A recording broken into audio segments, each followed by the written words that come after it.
let's start today's lecture by differentiating between conductors, semiconductors and insulators. Right? So think yourself what is conductor, what is semiconductor and what is insulator. So you must know I think कि conductor क्या होता है, जो अपने through electric current को पास होने दे. Insulator वो होता है जो इलेक्ट्रिक करंट को पास नहीं होने दे. और सेमीकंडक्टर जो इनके बीच में हो, जो कभी इलेक्ट्रिक करंट को पास होने देता है और कभी इलेक्ट्रिक करंट को पास नहीं होने देता है. कभी मतलब किसी पर्टिकुलर सिचुएशन में. राइट. तो हमारे पास अगर हम देखें एग्जांपल्स के तौर पे, तो हमें पता है कि जैसे जो कॉपर है वो एक प्रकार का कंडक्टर है, और जैसे पॉलीविनाइल क्लोराइड है, ये जैसे पेन जिसका बना हुआ है ये पीवीसी, ये एक प्रकार का इंसुलेटर है. और सेमीकंडक्टर में हम एग्जांपल ले सकते हैं, जैसे सिलिकॉन है तो silicon is a semiconductor. So now we know this thing. लेकिन अब चूंकि हम लोग 12th क्लास की बात करें तो हमें अब ये भी जानना जरूरी है कि कोई कंडक्टर अगर है तो वो कंडक्टर क्यों है. ठीक. यानी कि अगर कोई भी चीज इलेक्ट्रिक करंट को कैरी कर रहा है तो कैसे कर पा रहा है. करंट का क्या डेफिनेशन है. करंट का डेफिनेशन है the rate of flow of charge. यानी कि कोई चीज मतलब जब चार्ज फ्लो होगा तो कोई तो ऐसा कैरियर चाहिए चार्ज का जो एक जगह से दूसरी जगह लेकर जाए. तो ऐसा कुछ होना चाहिए. So let's think about this. Okay. So उसको समझने के लिए let's think about an isolated atom first. Isolated atom क्या होता है. Okay, now what is an isolated atom? Isolated atom मतलब एक अलग से एटम जिसपे दूसरी किसी एनर्जी का प्रभाव नहीं पड़ रहा है. स्पेशली सिर्फ एक एटम हम देख लेते हैं. तो हम मान लो कि इसके अंदर भी स्पेशली हम एक हाइड्रोजन एटम ले लेते हैं. ठीक है ना, हाइड्रोजन एटम. राइट. सो किसी भी एक एटम में इतना हमें पता है कि न्यूक्लियस होता है, न्यूक्लियस में प्रोटॉन होता है, न्यूट्रॉन होता है और इलेक्ट्रॉन्स बाहर घूमते हैं. और अगर हम हाइड्रोजन एटम की बात करेंगे तो वहां पर अंदर एक प्रोटॉन होता है न्यूक्लियस में, न्यूट्रॉन नहीं होता है और एक इलेक्ट्रॉन बाहर घूम रहा होता है. सिंगल इलेक्ट्रॉनिक सिस्टम है. राइट. अब चूंकि इलेक्ट्रॉन नेगेटिवली चार्ज है, प्रोटॉन पॉजिटिवली चार्ज है, तो ये ऑपोजिट चार्ज की वजह से ये इन दोनों के बीच में एक फोर्स ऑफ अट्रैक्शन होगा. मतलब ये दोनों एक दूसरे के ऊपर अट्रैक्टिव फोर्स लगा रहे होंगे. ठीक. और ये जो अट्रैक्टिव फोर्स है सेंटर की तरफ, यही इलेक्ट्रॉन को रिक्वायर्ड सेंट्रीपिटल फोर्स प्रोवाइड कर रहा होगा, जिसकी वजह से ये इलेक्ट्रॉन मूव कर रहा होगा सर्कुलर पाथ में. राइट. अब ये जो इलेक्ट्रॉन अगर सर्कुलर पाथ में घूम रहा है तो इस अवस्था में इसके पास काइनेटिक एनर्जी भी है रोटेशन की वजह से, प्लस इस दूसरे चार्ज के इन्फ्लुएंस में है इसलिए इसके पास पोटेंशियल एनर्जी भी है. राइट. तो इसका जो टोटल एनर्जी है वो है -13.6 इलेक्ट्रॉन वोल्ट. यहां पर मैं आपको बता दूं कि एक इलेक्ट्रॉन वोल्ट का मतलब होता है 1.6 इंटू 10⁻⁻19 जूल. यहां पर दो बातें समझने की जरूरत है. एक कि इसकी जो टोटल मैकेनिकल एनर्जी इस इलेक्ट्रॉन की वो नेगेटिव है. किसी भी सिस्टम की टोटल मैकेनिकल एनर्जी नेगेटिव होने का ये मतलब होता है कि वो सिस्टम बाउंडेड है. जैसे अर्थ मून सिस्टम ले लें तो इसकी भी टोटल मैकेनिकल एनर्जी नेगेटिव आएगी. अर्थ सन सिस्टम ले लें तो इसकी भी टोटल ग्रेविटेशनल वाली जो एनर्जी आएगी, मैकेनिकल एनर्जी, वो नेगेटिव आएगी क्योंकि ये बाउंडेड सिस्टम है. तो किसी भी बाउंडेड सिस्टम का टोटल मैकेनिकल एनर्जी नेगेटिव आएगा. राइट. और अगर कोई चीज एक दूसरे को रिपेल कर रहा है, अगर मतलब जैसे कि इसमें फोर्स अट्रैक्टिव है तो बाउंडेड है, अगर किसी में रिपल्शन वाला फोर्स है तो उसकी जो टोटल एनर्जी आएगी उस सिस्टम की वो नेगेटिव आएगी, पॉजिटिव आ जाएगी. Right. So this negative sign represents that this electron which is revolving around the nucleus is bounded toward the proton. Okay. Means ये इलेक्ट्रॉन को प्रोटॉन ने अपनी तरफ खींच के रखा हुआ है. ये गोल गोल घूम सकता है, बाहर नहीं निकल सकता है. लेकिन अगर आपने इसको कोई एक्सटर्नल एनर्जी दे दिया इतना ही प्लस 13.6 इलेक्ट्रॉन वोल्ट बाहर से, तो उसकी जो टोटल एनर्जी हो जानी है ये हो जानी है जीरो. टोटल एनर्जी जीरो हो गया. मतलब अब ना ही फोर्स ऑफ अट्रैक्शन लग रहा है और ना ही फोर्स ऑफ रिपल्शन लग रहा है, कोई फोर्स इस पे लग नहीं रहा. तो ये सिस्टम अनबाउंड हो जाएगा.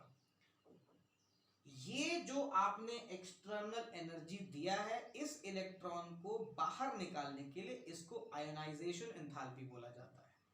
So ionization enthalpy can be considered to the minimum required energy by the electron to get move out from the shell, right? So for this hydrogen, this electron of hydrogen atom, it requires 13.6 electron volt of energy to move out of the shell. या इस hydrogen को ionise करने के लिए जिस energy की requirement है that is 13.6 electron volt. Okay, now let's consider a solid atom in solid. तो एक अगर हम सॉलिड की बात करें तो इसमें जो एटम होता है वो नेबरिंग एटम्स के काफी क्लोज होता है, ऐसे मतलब क्लोज होते हैं एटम्स. तो यही जो कंसीडर्ड इलेक्ट्रॉन है जिसकी हमने यहां पर बात करी, उसी एटम को देख लो. एक तो बेचारा अपने प्रोटॉन की तरफ यानी कि पेरेंट न्यूक्लियस की तरफ बाउंडेड है ये. उसी तरीके से इसके पास दूसरे जो नेबरिंग एटम्स के न्यूक्लियस हैं वो भी इसके ऊपर अट्रैक्टिव फोर्स लगा रहे होंगे. And at the same time जो नेबरिंग इलेक्ट्रॉन्स हैं वो भी फोर्स लगा रहे होंगे इसके ऊपर. यानी कि जो कंसीडर्ड इलेक्ट्रॉन है इसके ऊपर बहुत सारे और एक्स्ट्रा फोर्सेस लगने लग जाएंगे. इसकी वजह से ये जो इलेक्ट्रॉन है इसकी ओवरऑल एनर्जी जो है अब वो 13.6 इलेक्ट्रॉन वोल्ट माइनस में नहीं रह जाएगी. कई कंडीशन में इसकी एनर्जी क्या होगा, थोड़ी ज्यादा हो जाएगी. सॉलिड्स में यूजुअली ज्यादा ही होती है, लेकिन कई कंडीशन में इसकी एनर्जी थोड़ी ज्यादा हो जाएगी और इतनी ज्यादा हो जाएगी कि ये अपने पेरेंट न्यूक्लियस की तरफ अट्रैक्टेड नहीं रह जाएगा. लेकिन ये भी ध्यान देने वाली बात है कि अगर ये पूरा सॉलिड का एक क्रिस्टल लेटाइस है तो अब ये पेरेंट न्यूक्लियस की तरफ तो अट्रैक्टेड नहीं रहेगा, लेकिन ये क्रिस्टल लेटाइस से बाहर भी नहीं निकल पाएगा. क्रिस्टल लेटाइस से बाहर निकलने के लिए जो एनर्जी की रिक्वायरमेंट होती है उसको फाई से रिप्रेजेंट करते हैं, उसे बोलते हैं वर्क फंक्शन. क्या बोलते हैं, वर्क फंक्शन. जो ये वाला एनर्जी है मतलब किसी एटम से इलेक्ट्रॉन को बाहर निकलने के लिए जो एनर्जी की रिक्वायरमेंट है दैट इज आयनाइजेशन एंथैल्पी या आयनाइजेशन एनर्जी. लेकिन किसी क्रिस्टल से, सॉलिड क्रिस्टल में से किसी इलेक्ट्रॉन को आपने बाहर निकालना है तो जो मिनिमम एनर्जी की रिक्वायरमेंट है that is known as work function, right. So अभी अगर मैं इस कंसीडर्ड इलेक्ट्रॉन की बात करूं जो किसी सॉलिड के अंदर है, इसकी एनर्जी थोड़ी सी ज्यादा हो जाएगी. इतनी ज्यादा हो जाएगी कि अब ये अपने पेरेंट न्यूक्लियस की तरफ बाउंडेड ना रहकर क्रिस्टल लेटाइस में मूव करने के लिए फ्री हो जाएगा. Now this electron can move inside the crystal freely. Now you know that the charge on one electron is minus 1.6 into 10 to the power minus 19 coulombs. That means कि अगर ये freely move कर सकता है तो वो क्या कर रहा है, वो अपने साथ चार्ज कैरी कर रहा है, राइट. सो अब इतना समझने के बाद हम ये कह सकते हैं कि किसी भी मटेरियल को कंडक्टर होने के लिए उसके पास फ्री चार्ज कैरियर्स होना जरूरी है, राइट. यानी कि अगर किसी सब्सटेंस के अंदर फ्री चार्ज कैरियर अगर अवेलेबल है तो वो करंट को कंडक्ट करेगा, मतलब एक जगह से दूसरी जगह चार्ज को मूव कर सकता है और करंट फ्लो हो सकता है. और अगर उसके अंदर फ्री चार्ज कैरियर अवेलेबल नहीं है तो वो इंसुलेटर की तरह बिहेव करेगा, यानी कि वो करंट को कंडक्ट नहीं करेगा. और सेमीकंडक्टर्स जो होते हैं वो किसी पर्टिकुलर सिचुएशन में, मतलब वो इंसुलेटर्स होते हैं जो किसी पर्टिकुलर सिचुएशन के अंदर उनके पास फ्री चार्जेस होते हैं और किसी पर्टिकुलर सिचुएशन में फ्री चार्जेस अवेलेबल नहीं होते हैं, राइट. सो अब हम ये डेफिनेशन समझ सकते हैं. अगर आगे देखें हम लोग,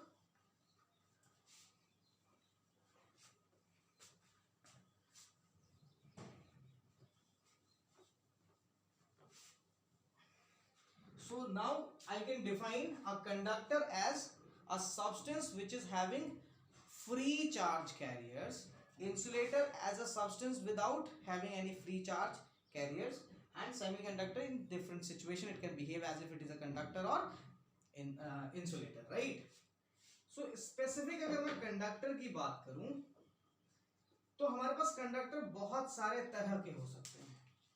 जैसे पहला हमारे पास जैसे सॉलिड कंडक्टर अगर है तो सॉलिड कंडक्टर में जितने भी जितने भी मेटालिक होते हैं, मेटल्स होते हैं, तो सारे के सारे मेटालिक कंडक्टर्स हो सकते हैं इसके अंदर, यानी कि सारे मेटल्स लिख सकते हैं हम इसमें, मेटल्स लिख सकते हैं, गलत हो गया, मेटल्स लिख देते हैं, ठीक है। एक एग्जांपल के तौर पे ग्रेफाइट भी हो सकता है इसमें, जो कि इकलौता नॉन मेटल है और कंडक्टिंग है। सारे metal good conductor of electricity होते हैं, ठीक है ना, मतलब इलेक्ट्रिसिटी कंडक्ट कर सकते हैं। कोई ज्यादा रेट से कर सकता है, कोई कम रेट से कर सकता है, लेकिन सभी कंडक्ट कर सकते हैं मेटल्स। और ग्रेफाइट जो अपनी पेंसिल का लीड होता है वो एक नॉन मेटल है, वो कार्बन का एलोट्रॉप होता है, तो its a non metal but it is conducting due to its physical structure, will not get into the detail. Second हो सकता है हमारे पास इलेक्ट्रोलाइट। इलेक्ट्रोलाइट्स भी कंडक्ट कर सकते हैं, ठीक है। तीसरा हमारे पास हो सकता है gases at low pressure. Gases at low pressure, ध्यान रहे, gases at low pressure. Gas जो होता है वो नॉर्मल एटमॉस्फेरिक प्रेशर पे इंसुलेटर ही रहता है, लेकिन लो प्रेशर पे वो कंडक्ट कर सकता है, ठीक। क्यों कंडक्ट कर सकता है? क्योंकि लो प्रेशर पे उसको आयोनाइज किया जा सकता है, उसमें से उसको इलेक्ट्रॉन, उसके एटम में से इलेक्ट्रॉन को बाहर निकाला जा सकता है, वो आसान होता है लो प्रेशर पे। ट्यूबलाइट के अंदर जो गैस भरा होता है वो लो प्रेशर पे भरा होता है, इसीलिए वो कंडक्ट कर सकता है।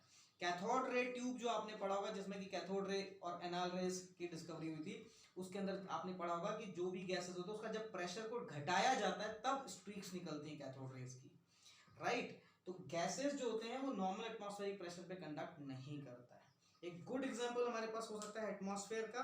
जो हमारा एटमॉस्फेयर है इसमें जो गैसेस हैं वो कंडक्ट नहीं करती हैं, लेकिन बारिश के मौसम में जब बारिश होने वाली होती है, तब जब बादल वहां टकराते हैं तो चार्जेस डेवलप होते हैं, पोटेंशियल डिफरेंस क्रिएट होता है। हमेशा बिजली नहीं आती है जमीन पे, लेकिन अगर लो प्रेशर क्रिएट हो गया है तो ही बिजली की स्ट्रिक्स आपको नजर आएंगी, क्योंकि जब प्रेशर लो होगा तो जो एटमॉस्फेयर है वो आयनाइज हो जाता है, और वो आयनाइज होकर के हमारे धरती तक बिजली पहुंच पाती है, तब उतनी दूर का जो एटमॉस्फेयर है वो कंडक्टिंग हो जाता है, right. So gases can act as a conductor only at low pressure. अब हम अपने एटमॉस्फेयर के अगर डिफरेंट उसमें जाएं, लेयर्स में जाएं, तो जो थोड़ा ऊपर वाला जो आयनोस्फेयर होता है वहां पर प्रेशर कम है तो वो आयनाइज हो जाता है, और आयनाइज होने की वजह से वो कंडक्ट कर सकता है, ठीक। और चौथा हमारे पास हो सकता है सेमीकंडक्टर। तो सेमीकंडक्टर जब कंडक्ट करेंगे तो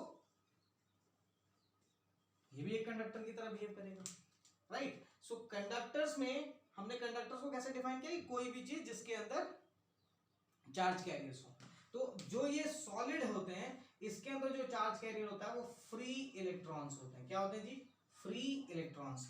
इलेक्ट्रॉन्स लेकिन फ्री।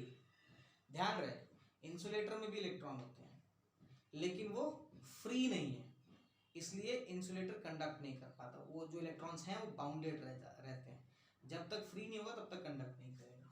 इलेक्ट्रोलाइट्स में पॉजिटिव एंड नेगेटिव आयंस होते हैं। पॉजिटिव आयन मतलब कैटायन, नेगेटिव आयन मतलब एनायन। तो पॉजिटिव और नेगेटिव आयंस हो सकते हैं।